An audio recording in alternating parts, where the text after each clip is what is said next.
nice to be finally back out to do another guide. It's been about 6 weeks since I've been able to get out and get the bait rods out with the sea conditions and the weather. So what I've done is today I've looked at the weather forecast again this morning. We've had several days of quite rough weather on the Norfolk coast. So the plan would be to head to the east coast, and looking at the tides and the time I've got available today, Caister seemed to be a good bet. It was either going to be Caister or South Beach, but obviously we're in the first week of August and Yarmouth does tend to get a bit busy in the car parking and everything, so I've decided to come to Caister. There's 3 access points at Caister, and this is the first one, which is the lifeboat station, and then the ramp. So it's straight up and over there.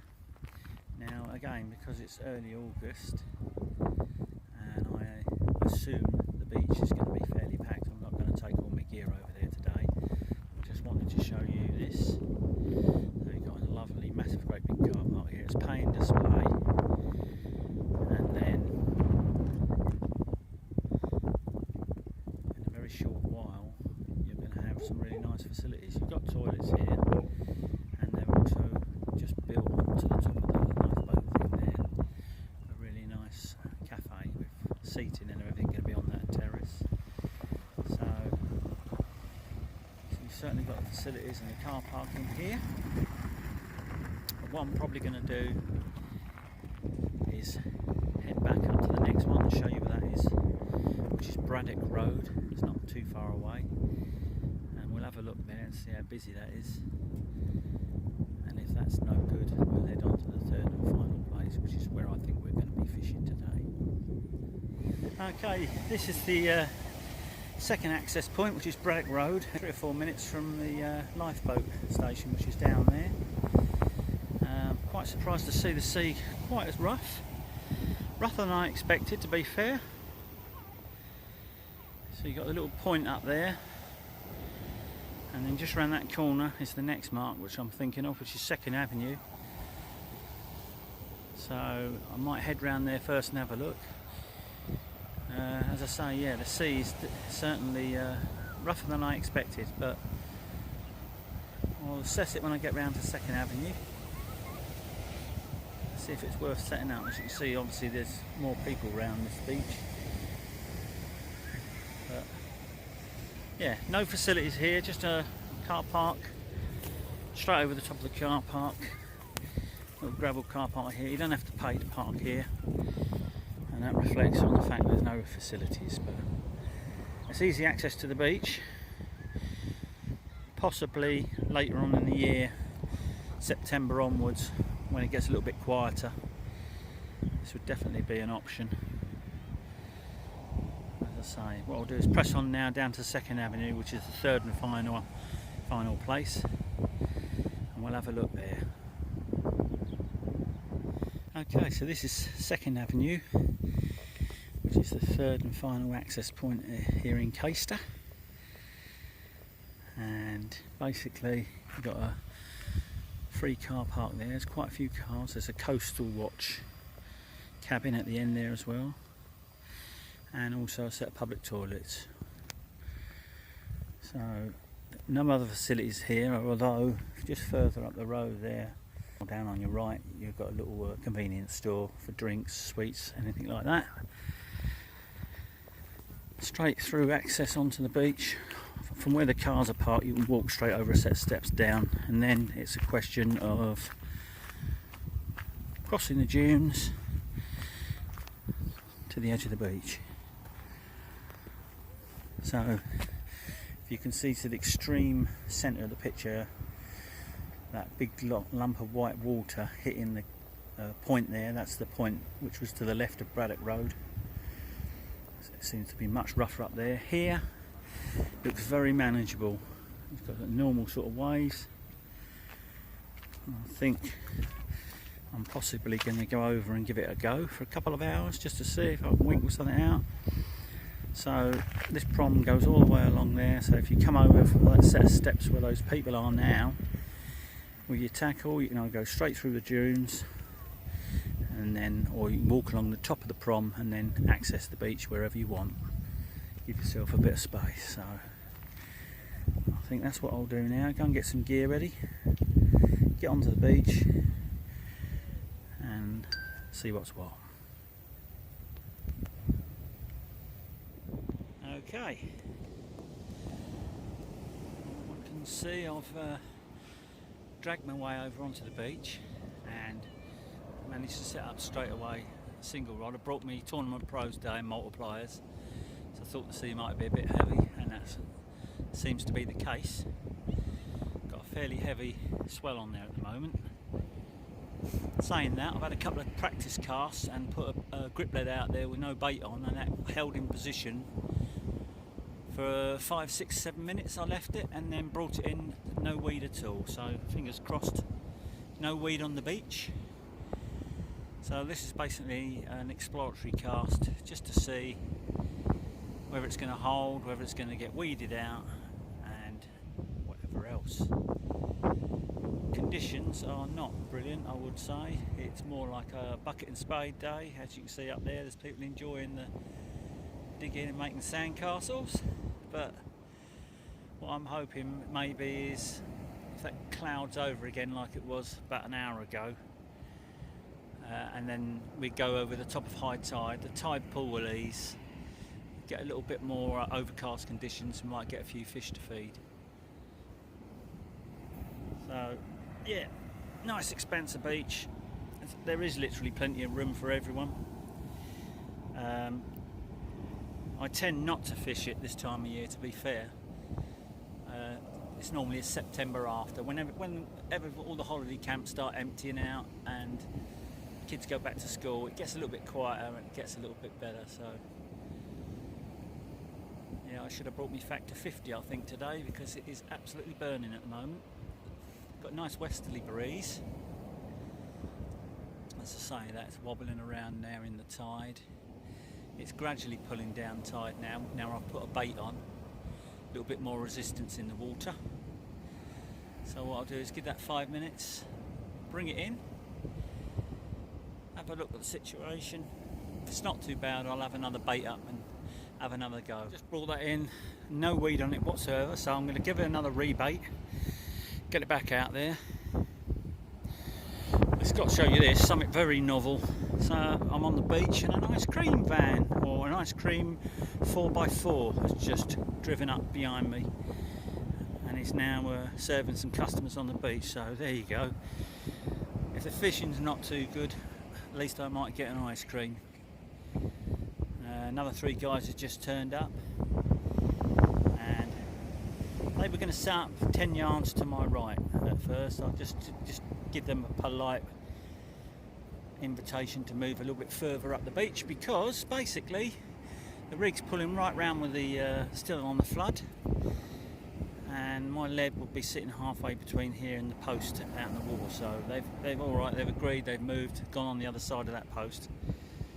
So we shall see. So hopefully when the ebb turns up, it will calm down a little bit.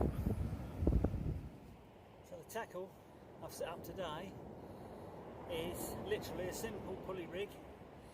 It's a single hook, and I've loaded that with frozen black lug, and I'm going to give that a chuck, see what happens.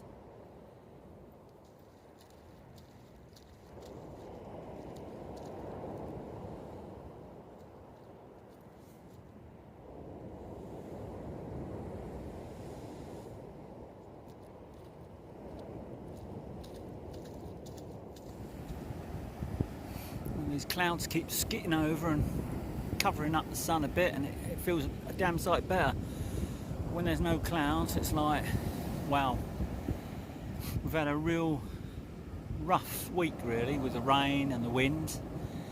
And today, the day I planned on coming, thinking it was going to be a little bit overcast and ideal, well, the sun's got out, but there you go.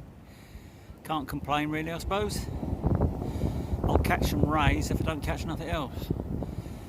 So what am I liable to catch along here? Well, as typical with all these sort of sandy beaches this time of year, June, July and August, you can normally expect to catch a smoothhound or two. Now, a month ago, they were prolific from here right the way through to the South Beach in Yarmouth. No matter what tide, what time, even during the day they were getting them. You get more at night, but they were getting them during the day as well. So the last couple of weeks, 3 weeks or so, that they have tailed off a bit, and that coincided with that rough weather that came in, stirred everything up, and they just haven't, you know, get the odd one here and there, but they're not in any sort of numbers now.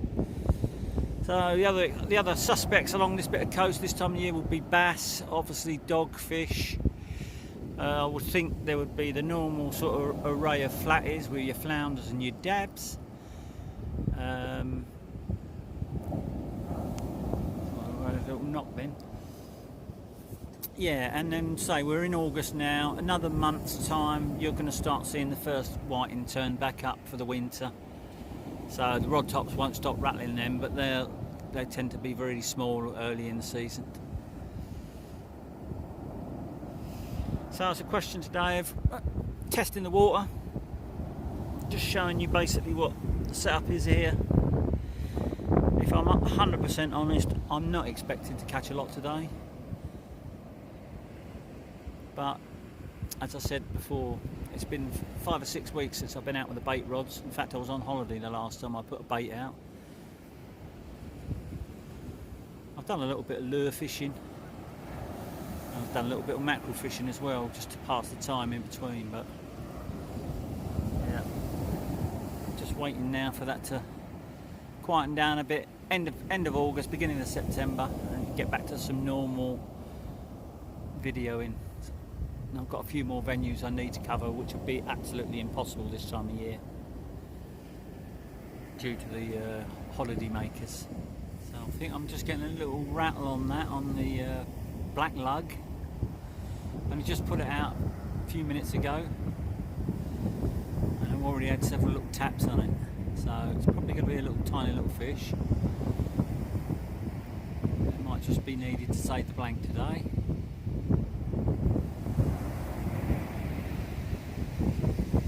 I'm waiting for that to develop.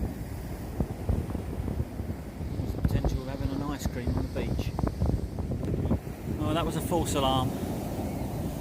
That bite turned out to be a big old chunk of weed, which is down there now. Must have gone along smack bang and caught the line exactly where it enters the water.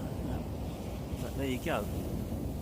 Still as many people on the beach. We've even got some people who just tried to rock up and launch that canoe, that inflatable canoe, into the surf. Bearing in mind, the tide's now just starting to ebb, and we've got an offshore westerly breeze. We tried to launch it in that. Luckily, I think he failed to launch it. So I don't think it'll be very long before you're several yards out and I'm able to get back. Yeah, I'm probably going to give it another hour. As I said at the beginning, wasn't really expecting to catch much today, if at all. I just thought I'd give you the layout of this beach and the other two locations down there, which was Caister Lifeboat Station and Braddock Road. I just think at the moment, with the amount of people about, and the sea's not brilliant as well, needs to settle out a little bit. I think we're fighting a losing battle today, but I'll give it a go. And as I say, I'll probably give it another half an hour to an hour, and if I get anything to report, you'll be the first to know. Okay, something worth mentioning when you're at all these beaches, Caister, Braddock Road, all the lifeboat is, there tends to be a gully just the other side, or almost level with those posts, and it runs along a ridge, but the hide sideline, which I'm set up on now, is about 25 yards back from those posts. And what you find that is, if you set up on top, every now and again a wave will come over and the water will come right up to the back of here. So if you've got all your gear down in there, you're going to get it swamped.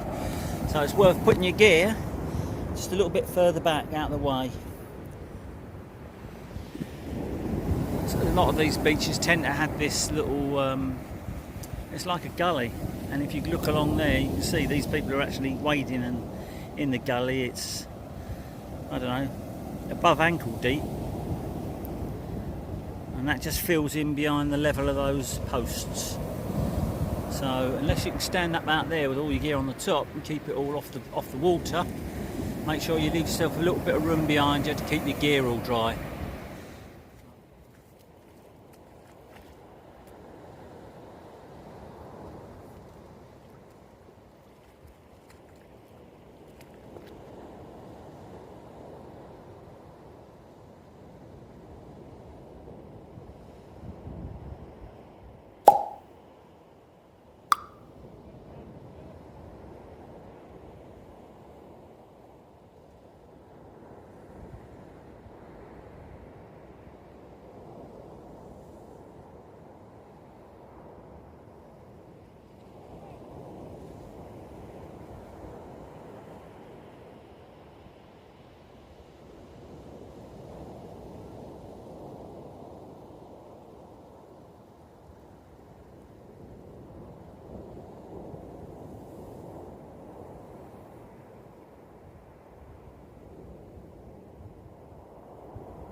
That starts turning up, it's just started turning up on the ebb, that's virtually it.